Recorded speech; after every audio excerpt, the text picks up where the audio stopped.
Hello, everyone. Welcome to AM Platform. I'm Dr. CP Kaushik, and again, we are here to discuss about some aspects of environment. One of the biggest apprehension that students they have in the mind is not understanding the convention part. How the conventions started in the world, what are the conference of parties. There is a confusion that some conference of party number 30 is there, then sometimes it is 25, sometimes it is 15, sometimes it is this conference of party to this, conference of party to that. So ये एक confusion रहता है students के mind में. सो आज की video में थोड़ा यही बताने की कोशिश करेंगे कि ये एक्चुअल में स्टोरी कहाँ से शुरू हुई, क्या इसके इम्पोर्टेंट प्रोविजंस हैं और कौन कौन सी कन्वेंशंस हैं जो बड़े सिग्निफिकेंट लेवल पे वर्ल्ड में आज भी रेलेवेंट हैं. और ये बताने की ज़रूरत नहीं होगी कि एग्ज़ाम में ये हर साल एक सिग्निफिकेंट सेगमेंट रहता है. कोई ऐसा पेपर नहीं होगा जिसमें आपको इसके ऊपर क्वेश्चंस ना मिलते हों. लेटेस्ट अगर 2025 का भी पेपर देखें तो भी 2 या 3 क्वेश्चन यूपीएससी ने पिकअप किए थे इस सेगमेंट से. और 2025 में कई इंपॉर्टेंट कन्वेंशंस की कॉन्फ्रेंस ऑफ पार्टीज ऑर्गेनाइज की गई हैं या 2026 में ऑर्गेनाइज होनी है, तो क्वेश्चन बनने के चांसेस थोड़े से बढ़ जाते हैं. जैसे अगर मैं बात करूं रिलेटेड टू माइग्रेटरी बर्ड्स, तो माइग्रेटरी बर्ड्स की कन्वेंशन जो बॉर्न कन्वेंशन है वो उसकी सीओपी अगले साल होनी है ऑर्गेनाइज, शायद उलन बतार में मंगोलिया में होनी है. अब अगर हम बात करें COP 30 to UNF triple C, अभी recently we finished at Brazil Belem, तो वहाँ ऑर्गेनाइज की गई थी. 2025 में ही ट्रिपल सीओपी ऑर्गेनाइज हुई, Basel convention, Rotterdam convention, Stockholm convention की जेनेवा स्विट्जरलैंड में. सो इसलिए कुछ कन्वेंशंस इसलिए भी रेलेवेंट हो जाती हैं. करेक्ट. सो थोड़ा सा इस चीज को समझने की कोशिश करते हैं. देखो, जब एनवायरमेंटल गवर्नेंस की बात आती है तो ये स्टोरी 1970s से शुरू होती है. 1970s में, उससे पहले सिग्निफिकेंट कुछ ऐसा वर्ल्ड लेवल पे ऐसा हुआ नहीं जिसको आप कंसिडर करो इन द डिस्कशन पार्ट. इस टेन्योर में सबसे पहले फोकस किया गया कि यार वाइल्ड लाइफ एंड बायोडाइवर्सिटी को बचाओ, कि let's frame certain rules, regulations, conventions for protection of wild life and biodiversity. तो वाइल्ड लाइफ को बचाओ, बायोडाइवर्सिटी को बचाओ. अब इन्हें बचाने के लिए आप खाली इन्हें नहीं बचा सकते, आपको इनके इकोसिस्टम्स और इनका एनवायरनमेंट भी बचाना पड़ेगा जहां ये सरवाइव करते हैं. तो जब वाइल्ड लाइफ या बायोडाइवर्सिटी को बचाने की बात आती है, like for example protect the tiger, but tiger को प्रोटेक्ट करना है तो you have to preserve the forest. इसमें कोई डाउट नहीं है, you have to preserve the forest. दूसरा आप कह रहे हो लेट्स से कि protect some marine species like dugong. अब ड्यूगोंग को बचाना है तो आपको ओशंस को प्रोटेक्ट करना पड़ेगा, या आपको वाटर बॉडीज जैसे वेटलैंड्स को बचाना पड़ेगा जहां पे कोई भी स्पीशीज है. तो सबसे पहले हमने बात की कि वाइल्ड लाइफ और बायोडाइवर्सिटी को प्रोटेक्ट करना है, फिर इकोसिस्टम, और उसे बचाने के लिए आपको उसका इकोसिस्टम और एनवायरनमेंट रेगुलेट करना पड़ेगा. तीसरा डोमेन जिस पे कन्वेंशंस आई वो था different aspects of pollution and waste, कि वेस्ट और पोल्यूशन को लेके कन्वेंशंस आई इंटरनेशनल लेवल पे कि भाई ये वेस्ट है, कोई भी वेस्ट, जैसे इलेक्ट्रॉनिक वेस्ट है या बायोमेडिकल वेस्ट है या प्लास्टिक वेस्ट है, इंडस्ट्रियल वेस्ट है, कोई भी वेस्ट है, उस वेस्ट को लेके कन्वेंशंस बनाई गई. Pollution, air pollution, water pollution, soil pollution, marine pollution, जितने भी पोल्यूशन लेवल थे वहां बनी. और फिर ये तीनों पहले आया. सबसे लेट एंट्री फिर हुई conventions related to global warming. ये सबसे लेट एंट्री है. Ozone depletion and climate change. Ozone depletion and climate change. तो ये ब्रॉड एरियाज थे जिनको लेके इंटरनेशनल लेवल पे कन्वेंशंस बनाई गई, कॉन्फ्रेंसेस ऑर्गेनाइज हुई और एफर्ट्स किए गए जिसे रेप्लिकेट किया वेरियस कंट्रीज ने। जैसे अगर मैं एक एग्जांपल के साथ इसे समझाऊं तो लेट्स से कि वाइल्ड लाइफ एंड बायोडाइवर्सिटी को बचाने की बात थी। वाइल्ड लाइफ को बचाना है, बायोडाइवर्सिटी को बचाना है, इकोसिस्टम को बचाना है, एनवायरनमेंट को बचाना है। तो इसके लिए जैसे सबसे पहले अगर आपको वेटलैंड्स की बात करें तो शुरुआत भी यहीं से हुई थी। बड़ी फेमस कन्वेंशन है, सबको पता ही होगा कि रामसर कन्वेंशन 1971 की one of the earliest effort था related to protection of environment और वटेवर। तो रामसर कन्वेंशन से वेटलैंड को बचाना था आपको। यस, रामसर कन्वेंशन वेटलैंड को बचाने के लिए आया। फिर आप स्टॉकहोम कॉन्फ्रेंस लेके आए, स्टॉकहोम कॉन्फ्रेंस लेके आए। स्टॉकहोम कॉन्फ्रेंस में दोनों चीजें थी, इकोसिस्टम को भी बचाओ, एनवायरनमेंट को भी बचाओ, वाइल्ड लाइफ को भी बचाओ और पोल्यूशन को भी रेगुलेट करो। अभी बात करेंगे। तो स्टॉकहोम कॉन्फ्रेंस इमर्ज हुई। इसके बाद वाइल्ड लाइफ बायोडाइवर्सिटी को बचाने के लिए बड़ी फेमस कन्वेंशन है, बॉर्न कन्वेंशन कहते हो जिसे आप, conservation of migratory species, UN convention on conservation of migratory species को लेके जो है। तो बॉर्न कन्वेंशन आया, अभी बात नहीं करें। पोल्यूशन को रेगुलेट करने के लिए, वेस्ट को रेगुलेट करने के लिए जैसे बहुत फेमस ट्रायो ऑफ कन्वेंशन है, Basel, Rotterdam, Stockholm. Basel convention, Rotterdam convention, Stockholm convention, तीनों आए। करेक्ट। तो बेसल, रॉटरडैम, स्टॉकहोम। तो ये केमिकल्स को, पॉल्यूटेंट्स को, वेस्ट प्रोडक्ट्स को रेगुलेट करने के लिए वी हैव द मैकेनिज्म। और ग्लोबल वार्मिंग, ओजोन डिप्लीशन के लिए आई थिंक इसमें तो बताने की जरूरत नहीं है, लिस्ट बहुत लंबी है। वियना कन्वेंशन से शुरू होकर मॉन्ट्रियल प्रोटोकॉल आया, मॉन्ट्रियल प्रोटोकॉल के बाद फिर UNFCCC आ गया और आगे बढ़ता गया ये पूरा जितना भी गेमेट था। सो इन सब को लेके कन्वेंशन आई इंटरनेशनल लेवल पे। तो देखो, ये जरूरी नहीं है कि हर बार आपको हर तरह की कन्वेंशन से क्वेश्चन मिले। Ramsar convention is more important as compared to the 96 Ramsar wetlands of India. हम क्या गलती कर देते हैं? हम गलती कर देते हैं कि हम उस 96 की लिस्ट के पीछे पड़ जाते हैं। यार, ये कोई ह्यूमनली पॉसिबल नहीं है कि आप सारे रामसर वेटलैंड्स को याद कर पाओ। हाँ, 5, 7, 10 प्रोमिनेंट और 2, 4, 5 नए वाले। प्रोमिनेंट को तो याद करने की जरूरत नहीं होती, वो वैसे ही याद रहते हैं। अब जो क्योलादेव घाना नेशनल पार्क है, लॉकटक लेक है, यस, या नल सरोवर है, हरिके वेटलैंड्स है, ये कोई बताने, चंद्रताल लेक है हिमाचल की, दीपौर बिल है असम की, ये तो फेमस टर्म्स हैं। इसके अलावा इंपॉर्टेंट हो जाते हैं नए जो बने हैं, वो 2, 4, 5 नए। अदरवाइज 96 के चक्कर में उससे ज्यादा इंपॉर्टेंट है क्या रामसर कन्वेंशन है, क्यों बनाई गई, कौन उसके पार्टनर्स हैं, क्या इंपॉर्टेंट प्रोविजंस हैं, रिसेंटली क्या स्टेप लिए गए, लाइक दैट। तो इस तरह की चीजों पे ज्यादा फोकस करना होता है, ना कि आप लिस्ट के पीछे पागल हो जाओ। करेक्ट। तो ये सारी स्टोरी हम थोड़ा सा ब्रीफली समझेंगे। देखो, ये कोई लेक्चर इस चीज पे नहीं है कि मैं सारी कन्वेंशंस आपको बता रहा हूं।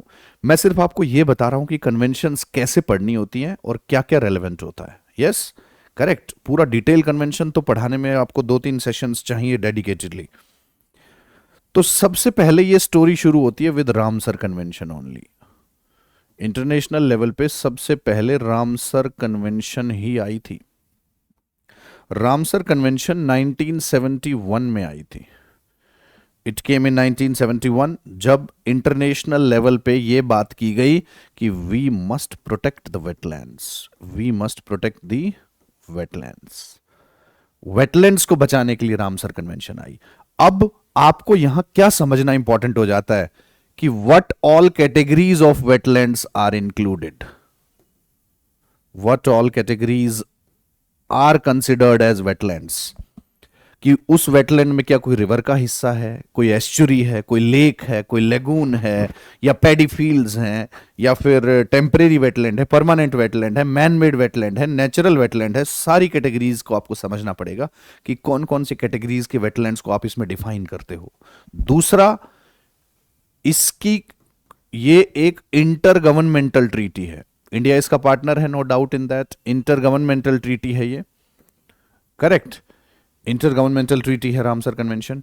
अब इस रामसर कन्वेंशन के अंडर कुछ एनजीओज हैं जो इसका हिस्सा हैं, कुछ एनजीओज हैं जो इसका हिस्सा है, जैसे बर्ड लाइफ इंटरनेशनल। और आप ये चीज देखोगे पास्ट ईयर क्वेश्चंस में कि इन सब पे क्वेश्चंस घूम घूम के पूछा हुआ है यूपीएससी ने। बर्ड लाइफ इंटरनेशनल पे क्वेश्चन आया हुआ है, wetlands international, international water management institute, wild life and wild फोल ट्रस्ट है, WWT एटसेट्रा। इस तरह की एनजीओज पे फोकस करना है आपको जो रामसर के पार्टनर हैं। और फिर इसके बाद आपने ध्यान देना है कि इसकी लेटेस्ट सीओपी ऑर्गेनाइज हुई है, दो लेटेस्ट, एक तो बिल्कुल लेटेस्ट, एक उससे पहले वाली। अब इन दोनों में अगर इंडिया है तो अच्छी बात है, नहीं तो आपको यह देखना है कि इंडिया में क्या कोई सीओपी हुई है या इंडिया का कोई स्पेशल स्टैंड है related to Ramsar. This is what you have to handle in this particular thing, ये आपको देखना है। फिर आपको कुछ फैक्चुअल इंफॉर्मेशन याद करनी हो सकती है कि दुनिया में सबसे ज्यादा साइट्स रामसर कन्वेंशन की किस कंट्री में है, सबसे ज्यादा एरिया अंडर रामसर वेटलैंड्स किस कंट्री में है। तो आई थिंक बोलीविया और यूके शायद है इसका आंसर, जो भी है देख लेना। सो इस तरीके से आपको यूके में शायद साइट्स ज्यादा हैं, बोलीविया में शायद एरिया ज्यादा है, वो देख लेना जो भी है। सो इस तरीके से आपको रामसर कन्वेंशन को डील करना है। तो सबसे पहले रामसर कन्वेंशन से शुरू हुई थी स्टोरी, ठीक है। और रामसर कन्वेंशन तो मैं चाहता हूं कि किसी स्पेशल क्लास में रामसर को अलग से हम लोग कंडक्ट करें। इसके बाद हम पहुंच गए 1972 में।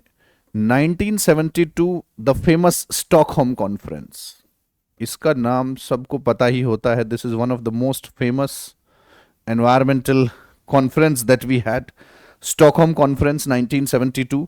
देखो सबसे पहले तो आपको पता होना चाहिए कि इसका नाम क्या था। इसका नाम था UN conference on human environment, UN conference on human environment. सबसे पहले तो आपको नाम पता होना चाहिए कि इस कॉन्फ्रेंस का नाम क्या था। इसका नाम था UN conference on human environment. और ये कॉन्फ्रेंस ऑर्गेनाइज किसने की थी?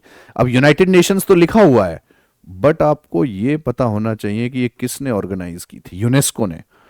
अब कोई ये दिमाग लगा सकता है कि यार जब एनवायरनमेंट की कॉन्फ्रेंस थी तो यूनेस्को ने क्यों ऑर्गेनाइज करी? इसको ऑर्गेनाइज करने में यूएनईपी क्यों नहीं आया? यूनाइटेड नेशंस एनवायरनमेंट प्रोग्राम को आना चाहिए था। बट इंपॉर्टेंट चीज ये है, यूएनईपी तो आउटकम ही इसी का है। इसी कॉन्फ्रेंस के बाद ये रियलाइज किया गया कि एक डेडिकेटेड एनवायरनमेंट विंग होना चाहिए यूनाइटेड नेशंस का। तो इस कॉन्फ्रेंस का ही आउटकम है यूएनईपी। इससे पहले यूएनईपी जैसा कोई इंस्टीट्यूशन था ही नहीं। इससे पहले यूएनईपी जैसा कोई इंस्टीट्यूशन था ही नहीं। यूएनईपी बना ही इसका आउटकम है। ये इसका इंटरनेशनल लेवल पे का आउटकम था। इसका अगर इंडिया लेवल पे आउटकम, इंडिया इसका सिग्नेटरी था, इंडिया ने साइन की थी कि भाई हाँ हम एनवायरनमेंट को बचाएंगे, तो इसका आउटकम इंडिया में था एनवायरनमेंट प्रोटेक्शन एक्ट 1986। अगर कोई आपसे पूछे कि एनवायरनमेंट प्रोटेक्शन एक्ट 1986 क्यों बनाया इंडिया ने, तो एक तो बिना किसी डाउट के एनवायरनमेंट को तो बचाना था हमें, बट उससे बात नहीं बनेगी। आपको बताना है, you have to mention this thing कि India signed Stockholm conference and India ratified Stockholm conference through formulation of environment protection act 1986। 1986 environment protection act India के कमिटमेंट्स को फुलफिल करता है। जो कमिटमेंट्स हमने कहां पे किए? We did the commitments at Stockholm conference. तो जो स्टॉकहोम कॉन्फ्रेंस में हमने कमिटमेंट किए उसे फुलफिल करने के लिए इंडिया ने एनवायरनमेंट प्रोटेक्शन एक्ट बनाया। अब ये दुनिया की पहली एनवायरमेंटल कॉन्फ्रेंस थी। फर्स्ट एनवायरमेंटल कॉन्फ्रेंस जो ऑर्गेनाइज हुई वर्ल्ड में, वो है ये पहला एनवायरमेंटल कॉन्फ्रेंस। तो इसकी कुछ बेसिक बातें आपको पता होनी चाहिए, करेक्ट। तो इसमें देखो तीन चीजों पे प्राइमरीली ध्यान दिया गया। इस कॉन्फ्रेंस के तीन प्राइम ऑब्जेक्टिव्स थे। पहला, protection of environment and natural resources. ये बहुत बेसिक बात है, बट यहां मैं कुछ इंपॉर्टेंट बात बताना चाह रहा हूं आपको। दूसरा है, इसका फोकस था एनवायरनमेंट नेचुरल रिसोर्स के बाद इसका फोकस था कंजर्वेशन ऑफ बायोडाइवर्सिटी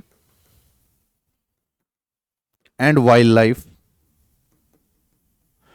और तीसरा था रेगुलेशन ऑफ पॉल्यूशन,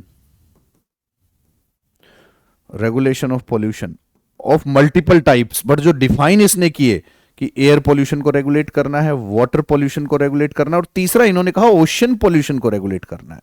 वैसे तो इन्होंने ये लिखा था कि pollution of multiple types, but जो डिफाइन किया इन्होंने कि एयर पॉल्यूशन को रेगुलेट करो, वाटर पॉल्यूशन को रेगुलेट करो और ओशंस के पॉल्यूशन को। और इन सब से आपको क्या इंश्योर करना है?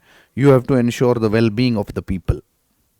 तो ये कोई खास बात नहीं है, जनरल सी है, बट इंपॉर्टेंट बात यह है कि इस कॉन्फ्रेंस में ग्लोबल वार्मिंग और क्लाइमेट चेंज का कोई जिक्र नहीं था, क्योंकि इस टाइम पे ग्लोबल वार्मिंग और क्लाइमेट चेंज ऑलमोस्ट एक फजी कॉन्सेप्ट्स थे, कोई ज्यादा इनके बारे में बात नहीं कर रहा था। सो ग्लोबल वार्मिंग और क्लाइमेट चेंज का कोई रेफरेंस नहीं था इन दिस पर्टिकुलर कॉन्फ्रेंस, ठीक है। तो ये आपका 1972 का स्टॉकहोम कॉन्फ्रेंस था। फिर इससे आगे बढ़ गई दुनिया, इससे आगे फर्दर बढ़े तो 1980, ये जनरली मिसिंग होता है आप लोगों की क्रोनोलॉजी में। जब आप पढ़ते हो तो इसके बाद आप 1992 पे चले जाते हो, ब्रंटलैंड पे चले जाते हो, नहीं, ये बड़ा इंपॉर्टेंट एक एंगल मिसिंग होता है। इसे कहते हैं world conservation strategy. World conservation strategy, world conservation strategy 1980, इसको ऑर्गेनाइज किया UNEP with two NGOs, IUCN and WWF. तो इसको ऑर्गेनाइज किया एक यूनाइटेड नेशंस के ऑर्गन ने और दो एनजीओज हैं, आईयूसीएन और डब्ल्यूडब्ल्यूएफ, आई थिंक पता होगा, दोनों एनवायरमेंटल एनजीओज हैं। IUCN is international union for conservation of nature and natural resources और WWF stands for world wild life fund for nature. लेकिन यूएन के दो ऑर्गन्स इसके पार्टनर थे, प्लस पार्टनर बॉडीज। तो एक तो आप गेस कर सकते हो कि भाई यूनेस्को इन चीजों में इन्वॉल्व था। दूसरा थोड़ा सा मुश्किल हो जाता है, वो है food and agriculture organisation. UNESCO और food and agriculture organisation, they were also partners to this. और ये वर्ल्ड कंजर्वेशन स्ट्रेटजी, ये पहला ऐसा इनिशिएटिव था जिसने सस्टेनेबल डेवलपमेंट की बात की। हम लोग क्या सोचते हैं कि सस्टेनेबल डेवलपमेंट मतलब ब्रंटलैंड कमीशन रिपोर्ट, नहीं। सबसे पहले सस्टेनेबल डेवलपमेंट की अगर किसी ने बात की तो वर्ल्ड कंजर्वेशन स्ट्रेटजी है। इनफैक्ट वर्ल्ड कंजर्वेशन स्ट्रेटजी जहां भी लिखो उसके सामने आप लिख लोगे living resource conservation for sustainable development. इसका थीम क्या था? लिविंग रिसोर्स, जो आपका लाइव रिसोर्स आपके पास, उसको कंजर्व करना है आपने। Living resource conservation for sustainable development, ये इसका थीम था। तो ये पहला इंटरनेशनल इनिशिएटिव था जिसने सस्टेनेबल डेवलपमेंट की बात की, सस्टेनेबल डेवलपमेंट की बात की, करेक्ट। तो इसने यही बात की थी कि भाई एक तो जो इकोलॉजिकल प्रोसेसेस चल रहे हैं, इसने कहा कि जितने भी इकोलॉजिकल प्रोसेसेस चल रहे हैं उन्हें मेंटेन करो। इकोलॉजिकल प्रोसेसेस क्या होते हैं भाई? जो भी नेचर आपको प्रोवाइड कर रहा है, फूड मिल रहा है आपको, ऑक्सीजन मिल रही है, फ्रेश वाटर मिल रहा है, पॉलिनेशन चल रहा है, डिकम्पोजिशन चल रहा है, वेदरिंग ऑफ द रॉक्स हो रहा है, डेजर्टिफिकेशन को रोक रहा है नेचर, ये सारी चीजें हैं। तो इकोलॉजिकल प्रोसेसेस को मेंटेन करो, उनको हेल्दी कंडीशन में रखो। दूसरा, जो जेनेटिक डाइवर्सिटी है स्पीशीज की, उसे प्रिजर्व करो। पहला इकोलॉजिकल प्रोसेसेस को मेंटेन करो, दूसरा जेनेटिक डाइवर्सिटी। जेनेटिक डाइवर्सिटी होती है diversity of genes within a species, मतलब एक स्पीशीज के वेरिएशंस इन द जीन्स, ताकि वो अलग अलग कंडीशंस में सरवाइव कर पाए। दूसरा, इन्होंने जेनेटिक डाइवर्सिटी पे फोकस किया। और तीसरा एजेंडा इनका था कि जो भी आपका रिसोर्स है उसका सस्टेनेबल यूटिलाइजेशन होना चाहिए। तो ये तीन चीजों के साथ वर्ल्ड कंजर्वेशन स्ट्रेटजी आई 1980 की, जिसे यूएनईपी और आईयूसीएन डब्ल्यूडब्ल्यूएफ ने ऑर्गेनाइज किया। बट इसके दो पार्टनर ऑर्गन्स थे यूएन के, यूनेस्को एंड एफएओ, ठीक है। इसके बाद 1983 में पहुंच गए हम लोग। 1983 में एक कमीशन बनाई यूनाइटेड नेशंस ने, very famous Brundtland commission, very famous commission, we call it as Brundtland commission. अब जो ये ब्रंटलैंड कमीशन है, इसे ब्रंटलैंड कमीशन क्यों कह रहे हो आप? Brundtland commission because it was chaired by madam Brundtland. She was the Norwegian prime minister of that particular time. उस टाइम पे नॉर्वे की प्राइम मिनिस्टर थी ये मैडम ब्रंटलैंड, जिन्होंने इस कमीशन को हेड किया था। तो 1983 में ये कमीशन बनाई यूनाइटेड नेशंस ने। बट हम लोग क्या है ना, हम लोग याद कर लेते हैं ब्रंटलैंड कमीशन 1983, इसकी रिपोर्ट आई 1987 में, द फेमस रिपोर्ट जिसका नाम था are common future.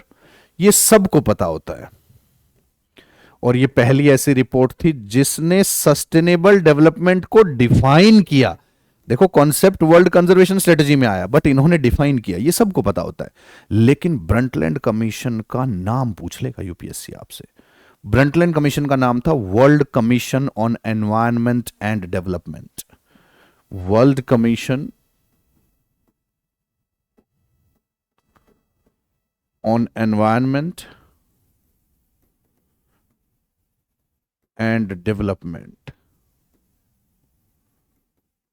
World commission on environment and development. और इसकी रिपोर्ट 1987 में आई, जिस रिपोर्ट का नाम था आर कॉमन फ्यूचर। ये रिपोर्ट थी इस कमीशन की, आर कॉमन फ्यूचर, जिसने पहली बार सस्टेनेबल डेवलपमेंट को डिफाइन किया या एलिबरेट किया कॉन्सेप्ट ऑफ सस्टेनेबल डेवलपमेंट को, आप ये कह लो। अब सस्टेनेबल डेवलपमेंट में भी एक प्रॉब्लम है, हम लोग सिर्फ एक ही aspect of sustainable development define कर देते हैं इस रिपोर्ट को लेके, जो कि डेफिनेशन दी इन्होंने। इन्होंने कहा था कि sustainable development is fulfilling the needs of present generation, fulfilling the needs of present generation without compromising with the demands of future generation, without compromising with the demands of future generation। तो future की demands को compromise किए बिना, ये सबको पता होता है, बट यहां नहीं रुकना है। सस्टेनेबल डेवलपमेंट की जो डेफिनेशन दी गई ब्रंटलैंड कमीशन में, उसके तीन कंपोनेंट है। पहला तो यही है जो हमें पता होता है। दूसरा है ऐसा डेवलपमेंट, सस्टेनेबल डेवलपमेंट का मतलब है ऐसा development which will take along with it, which will take along with it the poorest economies of the world. कि सस्टेनेबल डेवलपमेंट सिर्फ वेस्टर्न यूरोप या ईस्टर्न एशिया या नॉर्थ अमेरिका तक रेस्ट्रिक्टेड नहीं रहेगा। ये अपने साथ सोमालिया, बुरुंडी, बर्किना फासो से शुरू होके Laos, Vietnam, Cambodia, Papua New Guinea, Fiji, Solomon islands, Tuvalu, Kiribati, India, Pakistan, सबको साथ में लेके चलेगा। That is what is sustainable development.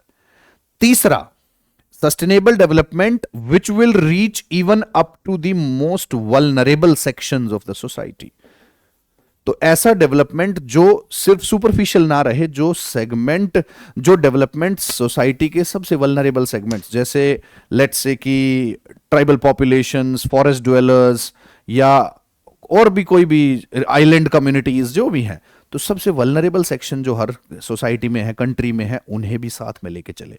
This is what is sustainable development as पर दिस पर्टिकुलर कमीशन। ठीक है, अब ये ब्रंटलैंड कमीशन आ गई, तो यहां सस्टेनेबल डेवलपमेंट।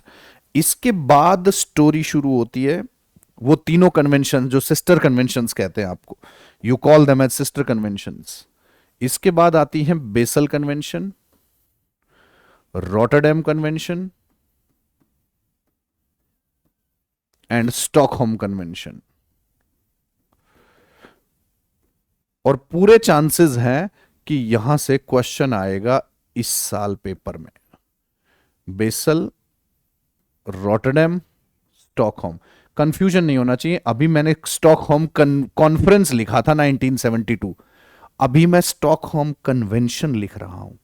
Basal convention 1989। भाई ईयर में मैं थोड़ा सा गलती कर सकता हूं, आप लोग देख लेना, हो सकता है ठीक लिखूं, बट थोड़ा सा इधर उधर हो जाते हैं ईयर्स। ठीक है, पढ़ाते पढ़ाते उम्र हो रही है यार, थोड़ा बहुत गलती हो जाती है ईयर्स की, तो आप लोग देख लेना, कॉन्सेप्ट विल हैंडल। तो बेसल कन्वेंशन 1989, ये तीनों को हम लोग सिस्टर कन्वेंशंस कहते हैं, सिस्टर कन्वेंशंस। और इन तीनों कन्वेंशंस का कॉमन ऑब्जेक्टिव है। कॉमन ऑब्जेक्टिव क्या है? कि ह्यूमन हेल्थ प्लस एनवायरनमेंट को बचा के रखना है। ह्यूमन हेल्थ को बचाना है, एनवायरनमेंट को बचाना है। फ्रॉम किस चीज से? From harmful chemicals, toxins, pesticides and even the waste products. Waste products, इन सब से ह्यूमन हेल्थ और एनवायरनमेंट को बचाना है। इन तीनों का कॉमन ऑब्जेक्टिव है। तीनों अलग अलग टाइम पे हुई, बट एक्सटेंशन है एक दूसरे की। बेसल कन्वेंशन का मेन काम है regulating the trans boundary movement of hazardous waste, regulating the transboundary movement of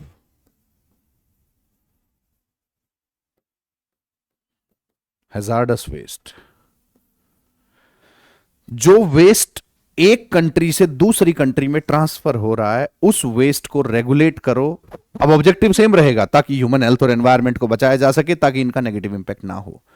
अब बेसल कन्वेंशन में सारे तरीके के वेस्ट इन्वॉल्व्ड है, all kinds of waste are involved except radioactive या न्यूक्लियर वेस्ट, वो इसमें कवर नहीं है। मतलब इंडस्ट्रियल वेस्ट है, इलेक्ट्रॉनिक वेस्ट है, प्लास्टिक वेस्ट है, हॉस्पिटल वेस्ट है, जो भी है, म्युनिसिपल सॉलिड वेस्ट है, सब इसमें इन्वॉल्व हैं। लेकिन रेडियो एक्टिव या nuclear waste is not a part of the Basel convention, is not a part of Basel convention. अभी एक अपडेट बताऊंगा कि कैसे कन्वेंशन को हैंडल करना होता है। पहले उससे पहले रॉटरडैम कन्वेंशन, रॉटरडैम कन्वेंशन का ऑब्जेक्टिव है, रॉटरडैम कन्वेंशन ऑन, देखो इसको लिखा जाता है PICP, on prior informed consent, prior informed consent procedure for transboundary movement। अभी एक्सप्लेन करता हूं, फॉर वाइट पे ध्यान दीजिएगा आप, for transboundary movement of hazardous chemicals and pesticides. भाई पहली वाली कन्वेंशन जो है बेसल, वो तो वेस्ट की बात कर रही है, लेकिन वेस्ट ही तो जरूरी थोड़ी है जो टॉक्सिक हो। इवन केमिकल्स जो ट्रांसफर होते हैं, पेस्टिसाइड है, इंसेक्टिसाइड है, वो सब भी तो प्रॉब्लमेटिक हैं, दे आर प्रॉब्लमेटिक। ठीक है, अब जो तीसरी है उसका भी ऑब्जेक्टिव क्या है, to safeguard human health and environment, वो सेम रहेगा। स्टॉकहोम कन्वेंशन, कलर चेंज कर रहा हूं ताकि आप लोगों को दिक्कत ना हो, Stockholm convention on persistent organic pollutants, ये बहुत बेसिक सी इंफॉर्मेशन है, बट मैं जो बता रहा हूं आगे वो काम की चीज है। persistent organic pollutants, yes, जिसमें आपने केमिकल्स रखे हुए हैं, एल्ड्रिन, डाइएल्ड्रिन, एंडोसल्फान, ये सब रखे हुए हैं, DDT, BHC, जो कि ह्यूमन हेल्थ और एनवायरनमेंट के लिए टॉक्सिक हैं, जो एग्रीकल्चर में भी इस्तेमाल हो रहे हैं, इंडस्ट्री में भी यूज हो रहे हैं, स्टोरेज में भी इस्तेमाल, कई जगह इस्तेमाल हो रहे हैं आप उनको।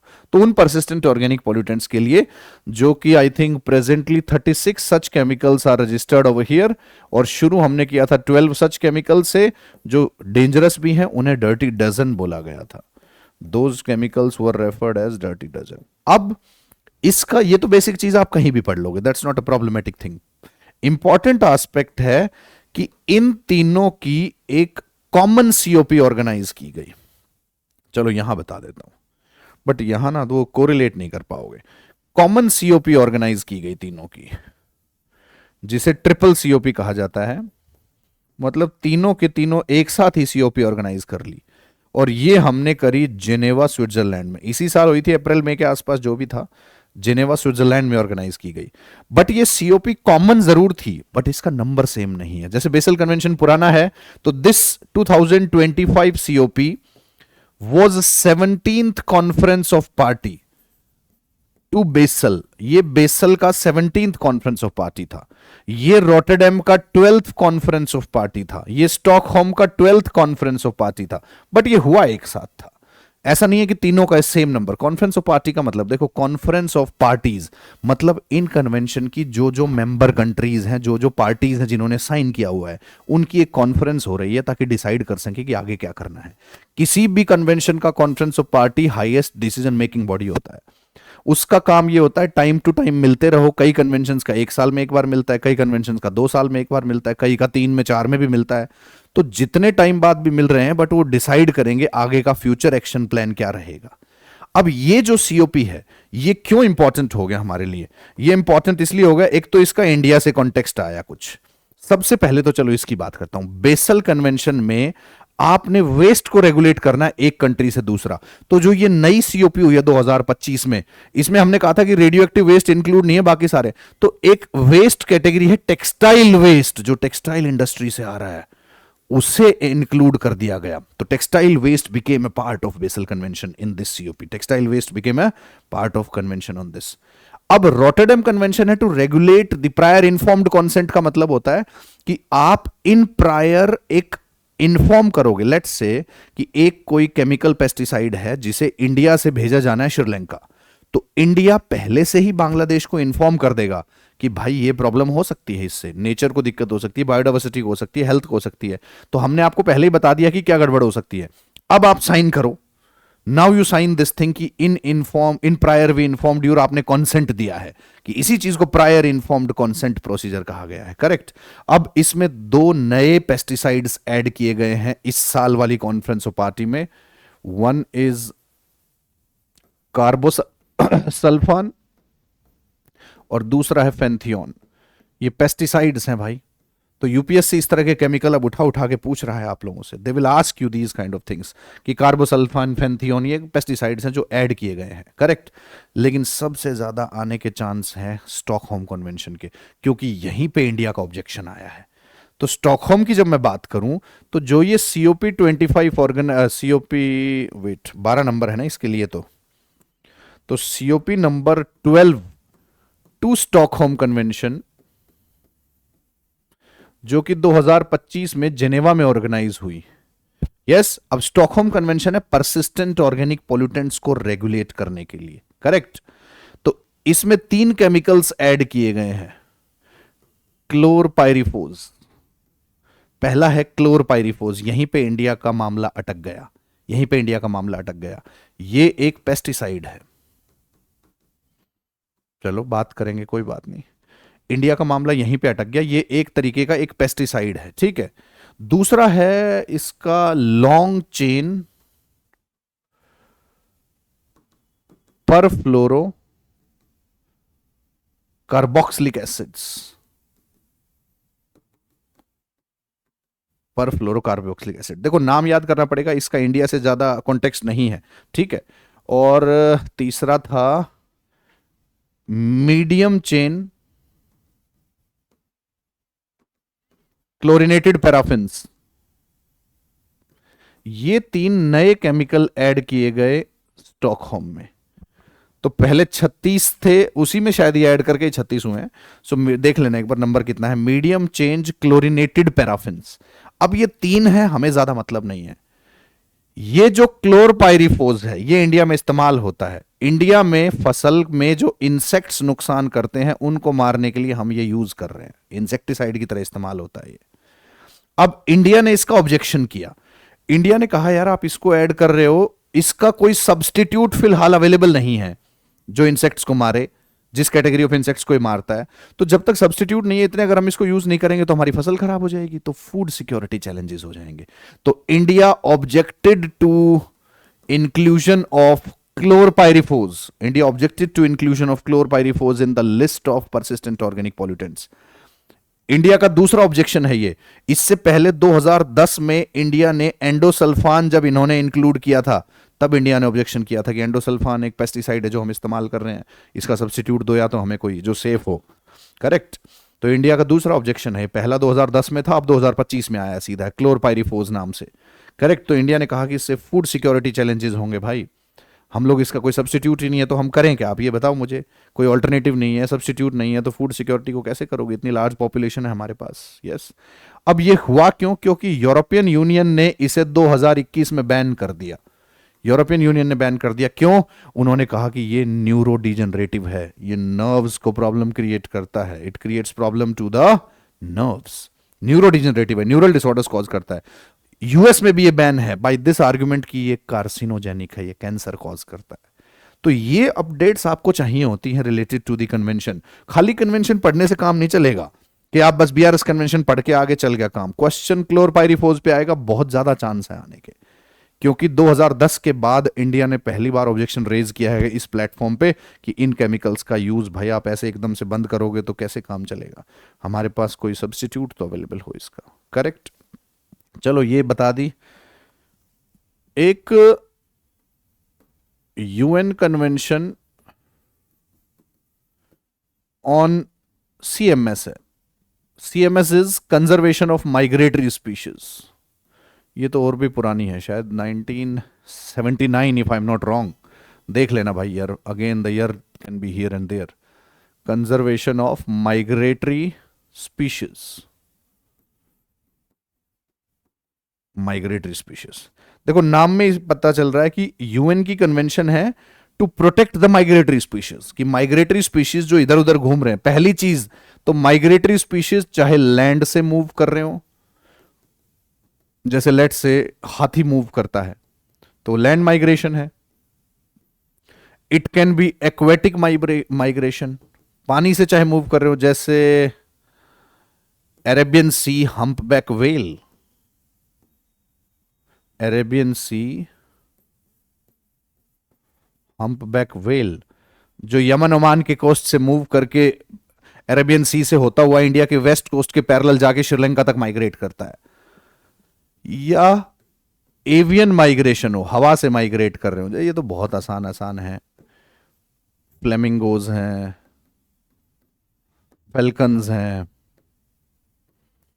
या साइबेरियन क्रेन है, जो भी। सो किसी भी तरीके से अगर स्पीशीज माइग्रेट कर रहा है उसे प्रोटेक्ट करने का प्रोविजन है अंडर यूएनसीएमएस। अब जो ये कन्वेंशन और माइग्रेटरी स्पीशीज है, ये जर्मनी बॉन में फाइनलाइज हुई थी, इसलिए इसका नाम बॉन कन्वेंशन भी है। We call it as Bonn convention also. अब इसका दो प्रोमिनेंट आपको पता होना चाहिए, जैसे एक इसका अपेंडिक्स ए है, एक इसका अपेंडिक्स बी है, जो आपको पता होने चाहिए। ऐसे तो बहुत डिटेल है बट हमें थोड़ा बेसिक आइडिया होना चाहिए। अपेंडिक्स ए में वो स्पीशीज हैं जो कि एंडेंजर्ड हैं, तो उन्हें तो बचाना वैसे ही भी बहुत रेलेवेंट है, नहीं तो वो एक्सटिंक्ट हो जाएंगी। अपेंडिक्स ए में वो स्पीशीज हैं जो एंडेंजर्ड हैं, इसका सीधा मतलब क्या हुआ, you need a strict protection for them, strict protection for them, correct. जैसे एंडेंजर्ड का मतलब यहां पे वो नहीं है कि क्रिटिकली एंडेंजर्ड, एंडेंजर्ड वल्नरेबल, यहां पे एंडेंजर्ड का मतलब है जो खतरे में है। तो क्रिटिकली एंडेंजर्ड भी हो सकती है, वो एंडेंजर्ड भी हो सकती है, that can be vulnerable also, that can be vulnerable also. तो ये आपको ध्यान रखना है भाई, this is what you have to see, correct. तो कहां गया, यस तो स्ट्रिक्ट प्रोटेक्शन चाहिए आपको उनके लिए, you need a strict protection for those particular species, you need a strict protection for those particular species, ठीक है। अब स्ट्रिक्ट प्रोटेक्शन वाली जो बात, एक second, let me have a glass of water. चलो बैक टू द डिस्कशन। तो कहां थे, हाँ, तो we need a strict protection for their species regulation, नहीं तो वो एक्सटिंक्ट हो सकती हैं। जैसे कि आपके साइबेरियन क्रेन है, साइबेरियन क्रेन जो पहले जहां जहां आ रहा था अब वो नहीं मूव कर रहा है, now it is not moving over there, now it is not moving over there, ठीक है। दूसरा जो बी अपेंडिक्स है, बी में वो स्पीशीज रखी रही गई हैं जिसमें आपको इंटरनेशनल कोलैबोरेशन की जरूरत है, मतलब वो मल्टीपल कंट्रीज में रेगुलरली मूव कर रही हैं। तो एक कंट्री में आप उन्हें बचा रहे हो और दूसरी में उन्हें निपटाया जा रहा है, तो फिर बात नहीं बनेगी। तो here you need very strong international cooperation, cooperation to handle that. जैसे कि एमूर फेल्कन्स, कि भाई मंचूरियन ग्रासलैंड, चाइना से, मंगोलिया से फेल्कन्स उड़ के आते थे और इन्हें अफ्रीका के कोस्ट पे पहुंचना होता था, और इंडिया में इनकी किलिंग्स के इंसिडेंट हुए towards the north eastern parts, particularly Nagaland में, क्योंकि वहां पे कुछ पॉपुलेशंस इन्हें मार के इनका मीट से पिकल बनाते हैं। तो ये फिर एक इशू बना, तो फिर हमने आगे चल के उन्हें प्रोटेक्ट करने की बात शुरू की और जो भी हुआ, करेक्ट। तो बॉन कन्वेंशन के कुछ प्रोविजंस ऐसे हैं जो कि बाइंडिंग है कंट्रीज के ऊपर, मतलब अगर आपसे कोई कहे कि ये पूरी कन्वेंशन बाइंडिंग है, नहीं, some provisions they are binding, some are advisory, some are advisory. कुछ बाइंडिंग प्रोविजंस है इस कन्वेंशन के, कुछ एडवाइजरी नेचर के हैं, some they are of advisory nature, some they are of advisory nature. तो एडवाइजरी नेचर के भी हो सकते हैं और बाइंडिंग नेचर के भी हो सकते हैं of this particular thing, of this particular thing, correct, ठीक है, ओके। तो ये आपको ध्यान देना है यहां पे। तो ये यूएन कन्वेंशन ऑन सीएमएस है। अब आपको इस सीएमएस में आगे क्या जानना होगा। सीएमएस में एक तो ये जानो कि इसकी कॉन्फ्रेंस ऑफ पार्टी कितनी हो चुकी हैं अब तक। इसकी शायद सीओपी 14 या 15 तक हो चुकी हैं, सीओपी 15 हो चुकी हैं इसकी, या 14 हुई हैं, जो भी हुई हैं। 15 तो शायद नेक्स्ट ईयर होनी है, हाँ 15 नेक्स्ट ईयर होगा, ठीक बात है। इसकी टोटल सीओपीज अभी तक 14 हुई हैं, यस। और जो लास्ट सीओपी 14 हुई थी, ये हुई थी समरकंद इन उज्बेकिस्तान, समरकंद इन उज्बेकिस्तान। उज्बेकिस्तान में समरकंद में इसकी सीओपी 14 हुई। ठीक है, तो उसका एक आउटकम भी आया। जैसे उसका लेटेस्ट जो आपको उसको कहा गया Samarkand strategic plan for migratory species 2024 से 2032, 8 साल का एक टाइम प्लान लेके चले हम। तो Samarkand strategic plan for migratory species 2024 to 2032। ठीक है, ये आपको ध्यान देना है। पहली बार स्टेट ऑफ माइग्रेटरी बर्ड्स की एक रिपोर्ट पेश की गई इस कमीशन में, इस सीओपी में, वो आपको पता होना चाहिए। अब नई जो सीओपी होनी है दैट इज सीओपी नंबर 15, ये 2024 की है, अब 26 में होनी है। सीओपी नंबर 15 इन 2026 तो 2026 में होनी है ये सीओपी। ठीक है, अब 2026 में ये सीओपी होनी है, ये होनी है ब्राजील में होनी है जाके। तो आपको पता होना चाहिए कहां पे, if I am not wrong Campo Grande में होनी है, ये देख लेना भाई, कैंपो ग्रैंडे, शायद सही हूं मैं। तो ये ब्राजील में होनी है जाके ऑर्गेनाइज। अब यहां पे काम नहीं चलेगा, चाहे पुरानी हो, कितनी भी पुरानी हो, अगर किसी कन्वेंशन की सीओपी इंडिया में हुई है तो आपको उसकी डिटेल पता होना चाहिए। You should know about the details of that. तो इसकी जो सीओपी नंबर 13 ऑर्गेनाइज की गई थी, देखो 14 लेटेस्ट है, इससे पहले वाली जो सीओपी नंबर 13 थी वो 2020 में ऑर्गेनाइज की गई थी गांधीनगर। तो इंडिया में एक बार हुई है ये, इंडिया में एक बार हुई है, गांधीनगर गुजरात।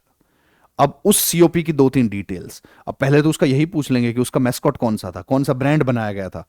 अब देखो थोड़ा कॉमन सेंस लगाओ, गुजरात में ऑर्गेनाइज हो रही है तो गुजरात की वाइल्ड लाइफ के 3-4 ही ब्रांड हैं। एशियाटिक लायंस हो सकते हैं, इंडियन वाइल्ड एस हो सकता है, या ग्रेट इंडियन बस्टर्ड हो सकता है। लेकिन इन ये कन्वेंशन किस चीज की है, माइग्रेटरी स्पीशीज, तो इसमें से माइग्रेट तो एक ही कर रहा है, great Indian bustard. Asiatic lion कहीं नहीं जा रहा, अपने वहीं पे गिर फॉरेस्ट में रुका हुआ है। दूसरा आपका जो है वो Indian wild life run of Kutch में है, तो बचा है ग्रेट इंडियन बस्टर्ड, उसका मैस्कॉट हो गया, उसका थीम हो गया कन्वेंशन का, जो सीओपी ऑर्गेनाइज हमने करी। तो इस तरीके से आपको ये सीओपी हैंडल करनी है, करेक्ट। तो ये आपको एक आइडिया होना चाहिए। अब इसके बाद जो सबसे प्रोमिनेंट गेम शुरू हो जाता है वो इस लीग का हिस्सा है। चलो एक मैं दोबारा रिपीट कर देता हूं, एक वो इस सीरीज का हिस्सा है। 1972, 1992, 1997, 2002, 2012 and 2022। 1972 was UN conference on human environment, जिसका नाम दिया आपने स्टॉकहोम कॉन्फ्रेंस, जो हम अभी अभी पढ़ के हटे हैं। ठीक है, इसके बाद 1992 was UNCED, UN conference on environment and development. ठीक है, जो कि बड़ा फेमस है रियो समिट के नाम से, because it took place at the Rio de Janeiro city of Brazil.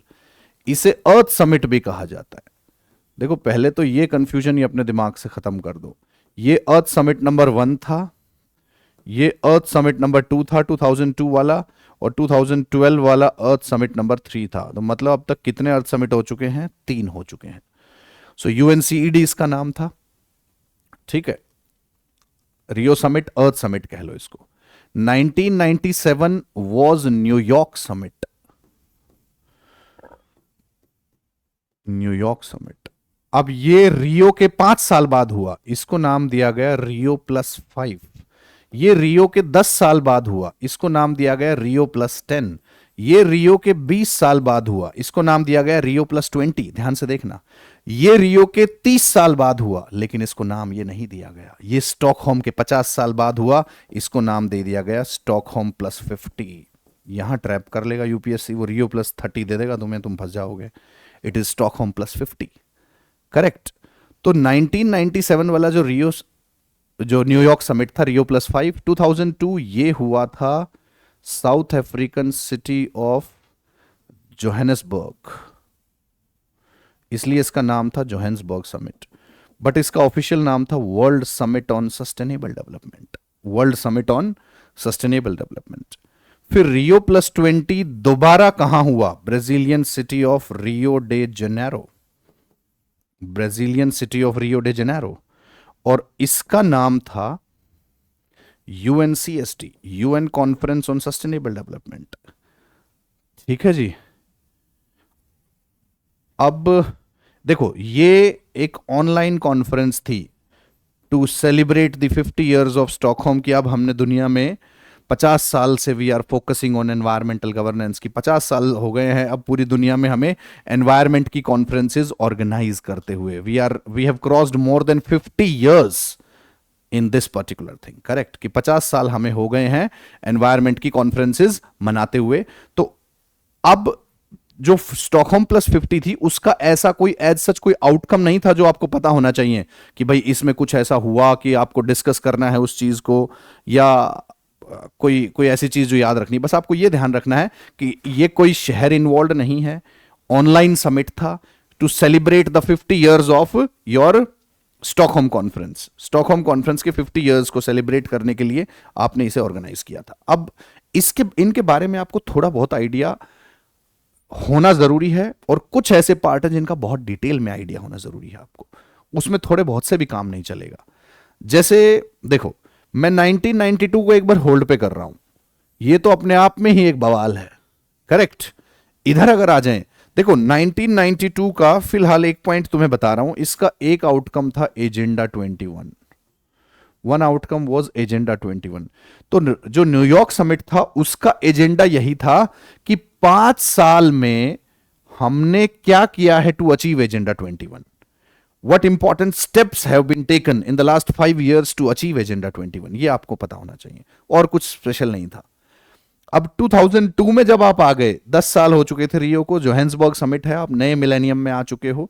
इससे पहले एमडीजीज अडॉप्ट कर लिए थे 2000 में, millennium development goals.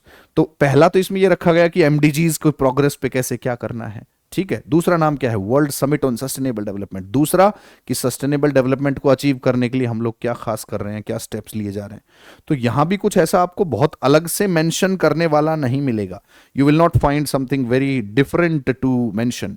But Johannesburg summit की एक चीज जहां से क्वेश्चन हो सकता है, यहां 5 चीजों पे फोकस किया गया था: वाटर, एनर्जी और biodiversity. Water, energy, biodiversity, health, agriculture. Water, energy, biodiversity, health, agriculture, ये पांचों पता होने चाहिए। इसके एजेंडा थे water, energy, biodiversity, health, agriculture. ये इसके एजेंडा थे, water, energy, biodiversity, health and agriculture. ये एजेंडाज थे किस चीज के, world summit on sustainable development. अब जो 2012 वाला समिट था, 2012 वाला समिट यूएनसीएसडी, दोबारा UN conference on sustainable development, Rio plus 20, इसके 2 टारगेट एरियाज थे। देखो क्या नाम क्या है, UN conference on sustainable development, कि सस्टेनेबल डेवलपमेंट के लिए क्या अचीव किया है, क्या आगे करना है।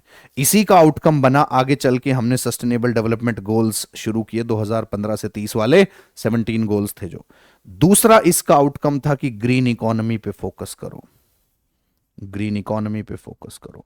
और ग्रीन इकोनॉमी वाले एजेंडा से ही फिर आउटकम आया page, partnership for action on green economy. तो ये आपको एक आउटलाइन पता होना चाहिए। लेकिन इन सब का गुरु है 1992 का अर्थ समिट। वहां से स्टोरी तो खत्म ही नहीं होती कभी भाई।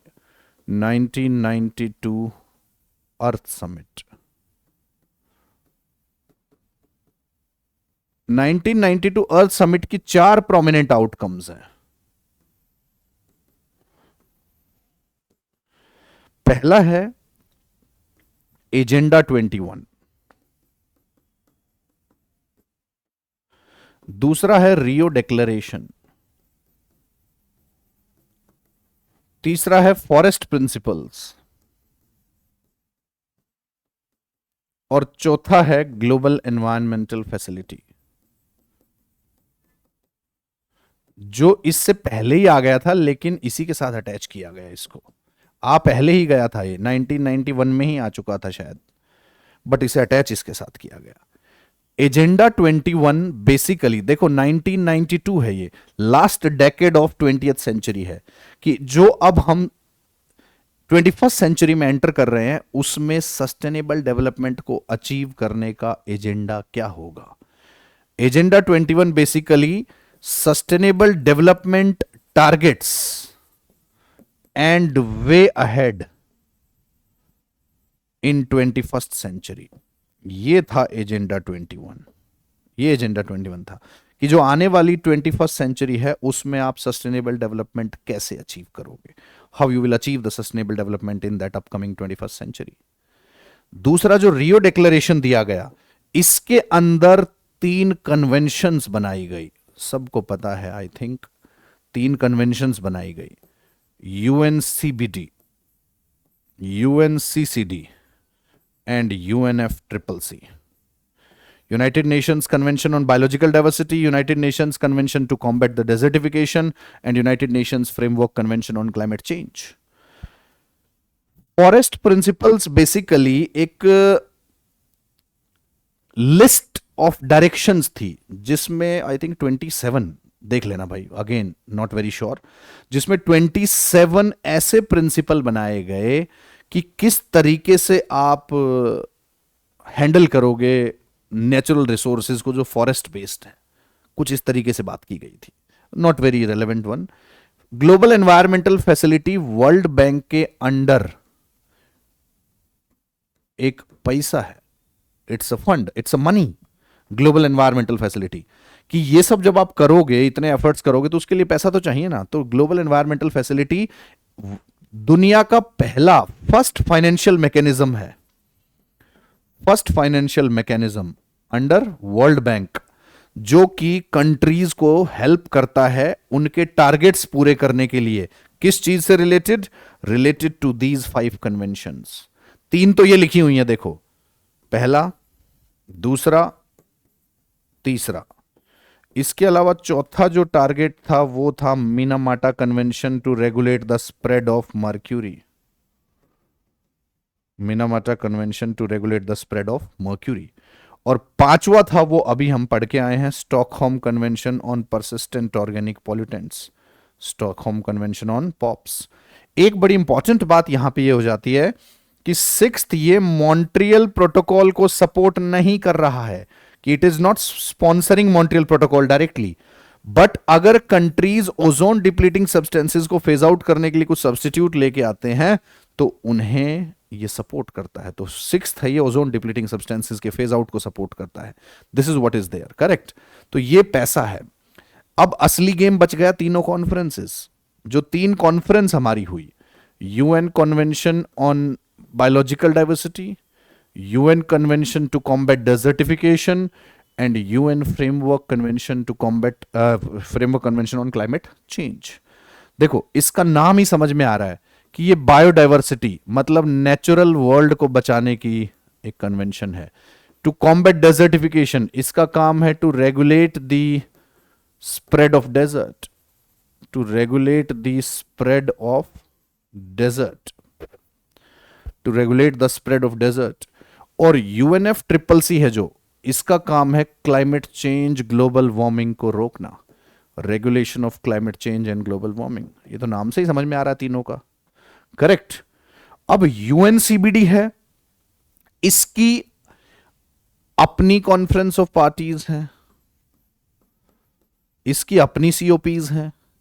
यूएनसीसीडी की अपनी कॉन्फ्रेंस ऑफ पार्टीज हैं, they have their own COPs, and UNF triple C they have their own COPs, इनकी अपनी सीओपीज हैं भाई, करेक्ट। अपनी अलग अलग सीओपी हैं सबकी।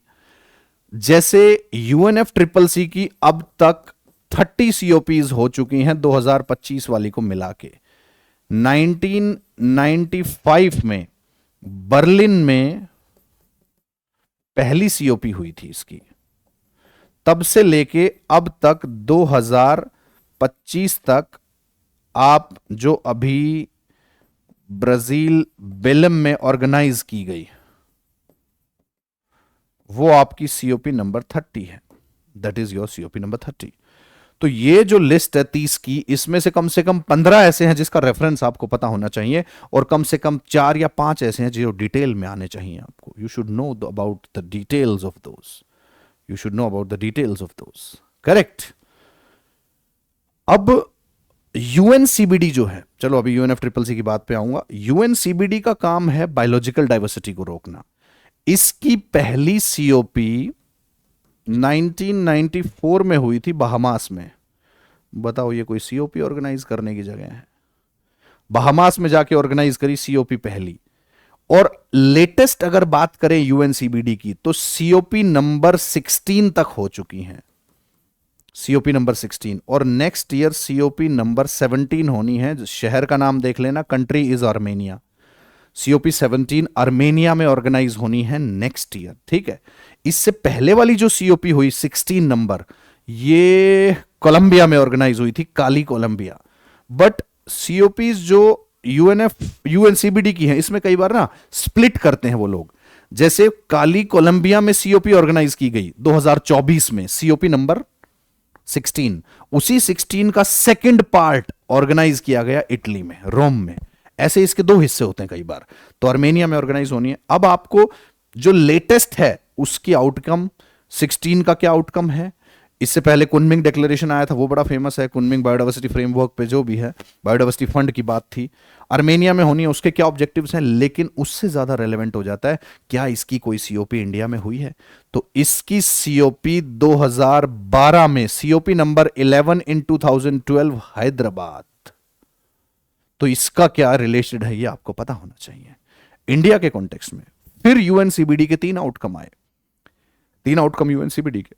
पहला आउटकम कार्टाजीना प्रोटोकॉल ऑन बायोसेफ्टी, दूसरा Nagoya protocol on fair and equitable distribution of genetic resources, biodiversity etcetera, उनका जब कमर्शियल यूटिलाइजेशन करोगे, और तीसरे थे एचई बायोडाइवर्सिटी टारगेट्स। तो इस तरीके से आपको सीओपीज और उनके आउटकम्स पे ध्यान देना है। फिर यूएनसीसीडी पे आ जाओ, उसका काम है डेजर्टिफिकेशन को रोकना। डेजर्टिफिकेशन को रोकना है तो उसकी अपनी सीसीडीज हैं, तो उसकी जो सीओपीज हैं, उसकी जो सीओपी लेटेस्ट है वो 16 है, वो हुई थी रियाद, सऊदी अरेबिया में, रियाद में ऑर्गेनाइज हुई थी। अब उससे जो नेक्स्ट ऑर्गेनाइज हो रही है वो मंगोलिया में हो रही है, सीओपी नंबर 17, वो ऑर्गेनाइज होगी वहां जाके, तो वो आपको पता होना चाहिए उसका क्या आउटकम है। अब उससे रिलेटेड अगर इंडिया है तो सीओपी नंबर 14 2019 ग्रेटर नोएडा में हुई थी, जिसका नाम न्यू दिल्ली डिक्लेरेशन रखा गया था। तो ग्रेटर नोएडा में ऑर्गेनाइज हुई बट दिल्ली डिक्लेरेशन के नाम से फेमस हुई, तो उसका क्या रिलेशन है। तो ये इस तरीके से आपको हैंडल करना होता है। फिर सीसीडी के अंडर इनिशिएटिव्स क्या है, कि great green wall of Africa है, या फिर आप 1 मिलियन स्क्वायर किलोमीटर लैंड को रिक्लेम करने की बातें कर रहे हो, जो भी है वो सब बातें आपको पता होनी चाहिए, ठीक है। फिर सबसे बड़ा गेमेट बच गया यूएनएफ ट्रिपल सी का। अब यूएनएफ ट्रिपल सी अपने आप में, ये जितना भी कुछ पढ़ा है इन सब से बड़ा एक है। 1995 की सीओपी नंबर 1 बर्लिन, टू 1997 की COP number 3 Kyoto, to 2001 Marrakesh COP number 7, to 2002 COP number 8 New Delhi, to 2005 COP number 11 Montreal, to 2007 COP number 13 Bali action plan, to 2010 जहां पे कैनकुन समिट, तो उसमें एडेप्टेशन ग्रीन क्लाइमेट फंड आया, उससे पहले adaptation fund आया। 2010 की कैनकुन होगी सीओपी नंबर 16, फिर 11 में डरबन आया, 12 में दोहा आया, 13 में वार्सा आया, 15 में पेरिस आया, फिर पेरिस का आउटकम। और इसके साथ साथ जो और चीजें हुई हैं कि इसी का आउटकम आया REDD, reducing emissions from deforestation and forest degradation, फिर आया आरईडीडी प्लस, अब इसके साथ आ गया forest carbon partnership facility, yes. तो वर्सा इंटरनेशनल मैकेनिज्म्स आ गए, इंटेंडेड नेशनली डिटरमाइंड कॉन्ट्रीब्यूशंस आ गए। फिर पेरिस एग्रीमेंट आया 2015 का, जिसमें आईएनडीसीज को फॉर्मलाइज किया गया, उसके टारगेट आए। आर्टिकल 6 ऑफ पेरिस एग्रीमेंट आया। उससे पहले क्योटो के मैकेनिज्म्स को डिटेल में, अब मैंने कहा ना कुछ सीओपी, क्योटो बहुत डिटेल में पढ़ना है आपने, बाली एक्शन प्लान थोड़ा सा एक्स्ट्रा पढ़ना है, इसके बाद दोहा अमेंडमेंट थोड़ा एक्स्ट्रा पढ़ना है, पेरिस थोड़ा एक्स्ट्रा पढ़ना है, ग्लासगो थोड़ा एक्स्ट्रा पढ़ना है, और उसके बाद जो लेटेस्ट है सीओपी नंबर 30 वो तो पढ़ना ही है भाई आपको, उसमें फाइनेंशियल मैकेनिज्म डिसाइड किए गए। तो इस तरीके से ये आपको हैंडल करना होता है। अब यूएनएफ ट्रिपल सी के अंडर अपने आप में बहुत सी चीजें हैं, starting from your initiatives for forest management, carbon sequestration, carbon market. तो यूएनएफ ट्रिपल सी अपने आप में एक दुनिया है, अपने आप में एक दुनिया है। जैसे 2 सेगमेंट्स पे प्राइमरीली मैं थोड़ी कोशिश करता हूं स्टूडेंट्स की हेल्प करने की, एक साइंस एंड टेक्नोलॉजी, दूसरा एनवायरनमेंट। तो इन दोनों में एक एक ऐसे टॉपिक हैं जो यूपीएससी के हॉट फेवरेट हैं। अगर आप 2011 से 2025 के पेपर देखो तो साइंस एंड टेक का बायोटेक वाला सेक्शन और एनवायरनमेंट का यूएनएफ ट्रिपल सी वाला सेक्शन, इन दोनों से आपको 50-60 क्वेश्चन मिल जाएंगे अगर ढंग से देखोगे आप। तो इतने क्वेश्चन आते हैं यहाँ से, 50-60 क्वेश्चन दोनों मिला के आप देखना कवर कर दिया होगा। चाहे वो आपसे कुछ भी पूछा हो यूपीएससी ने रिलेटेड टू दैट। तो बहुत सी डिटेल चीजें हैं इसमें। अब आपका वन सन वर्ल्ड वन सन वर्ल्ड वन ग्रिड, या नेशनल सोलर अलायंस, या इंटेंडेड नेशनली डिटरमाइंड कॉन्ट्रीब्यूशन, या आरईडीडी या REDD plus, forest carbon partnership facility, ये सब यूएनएफ ट्रिपल सी के अंडर ही बनी हुई चीजें हैं। ये सब यूएनएफ ट्रिपल सी के अंडर बनी हुई चीजें हैं। यस, पेरिस एग्रीमेंट पे क्वेश्चन इस बार भी आया था, तो that you should know. Carbon markets पे क्वेश्चन बार बार आता है। यस, ज्वाइंट इंप्लीमेंटेशन हो, चाहे कार्बन मार्केट हो, कार्बन ऑफसेटिंग हो, यस, ये सारी चीजें आपको डिटेल में पढ़नी होती है। तो ये एक वीडियो था जिसमें मैं थोड़ा कोशिश की है मैंने ये बताने की कि how to handle these conventions वाला सेगमेंट। ठीक है, कन्वेंशंस पढ़ाना एक वीडियो के बस की बात ही नहीं है, ये बहुत डिटेल्ड एस्पेक्ट है। यूएनएफ ट्रिपल सी अपने आप में 2-3 दिन मांगता है, ढंग से अगर तसल्ली से किया जाए। देखो, या तो कोई चीज करो तो ढंग से करो, नहीं तो छोड़ दो। खाली सुपरफिशियल पढ़ के यूएनएफ ट्रिपल सी उसकी इतनी सीओपी हुई है, ये उसका पेरिस आउटकम था, बस खत्म, ऐसे करके जाओगे तो फिर ना तो कुछ वहां फायदा होगा और आपको ये भी बिना वजह का और कॉन्फिडेंस रहेगा कि यार हमने पढ़ लिया है। तो ये सब चीजें आपको ध्यान रखनी है। और भी इस तरह की वीडियोस मैं बनाता रहूंगा जिससे आपको थोड़ी हेल्प होती रहे, so that you can get the help of that. Correct. तो आज की वीडियो में इतना ही था भाई। Thank you very much, will meet again.